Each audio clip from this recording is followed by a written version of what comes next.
So get this, a new report is making waves, suggesting that Pakistan, one of China's closest allies, is quietly reaching out to the United States with a really surprising strategic offer.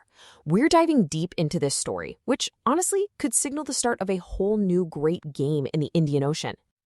And the big question right off the bat is what's the real motive here? I mean, is Pakistan making some kind of calculated strategic pivot towards the West? Or is this just a desperate economic Hail Mary? This is the central tension we're going to explore. And here it is, the core of the whole thing. Apparently, advisors close to Pakistan's powerful army chief have approached American officials with an incredibly bold pitch. Let U.S. investors build and operate a brand new port on the Arabian Sea. A port that sits, you guessed it, right in the backyard of China's own massive investment. Okay, to really get why this offer is such a big deal, you have to look at the geography. So let's pinpoint exactly where this proposed port, Pasni, sits on the geopolitical map. First, check out this number. The proposed port at Pasni would be just 70 miles away from Gwadar. Now, Gwadar is the crown jewel of the China-Pakistan Economic Corridor, or CPEC. That's the multi-billion-dollar project that's a cornerstone of Beijing's global ambitions. And 70 miles? Well, in geopolitical terms, that is incredibly close.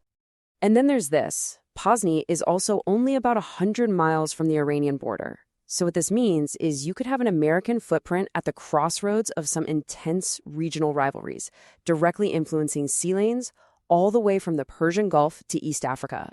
You know, the crucial thing to understand is that this isn't just about another shipping hub. The plan is for Pasni to be a special terminal for exporting Pakistan's critical minerals.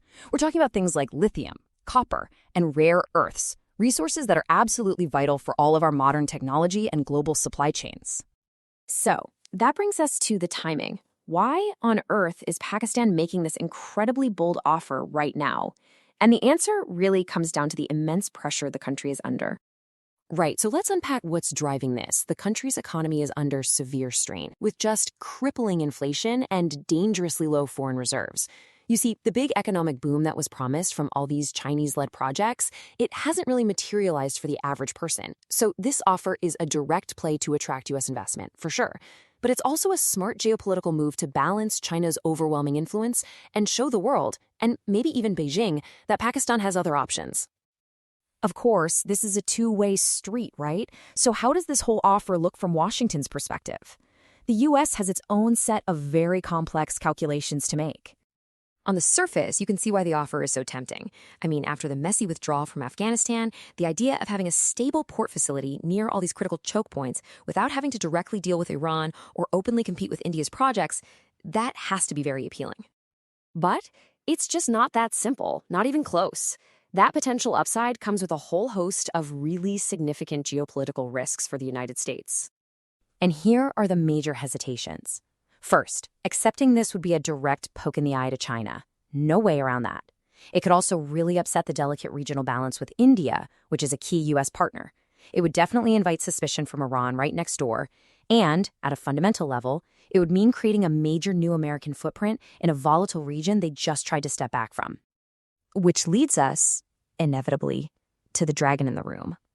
How is a move like this going to be perceived in Beijing? This really lays out the direct conflict. China has poured billions into Gwadar. It's a key outpost for its massive Belt and Road Initiative, their global plan to build infrastructure everywhere.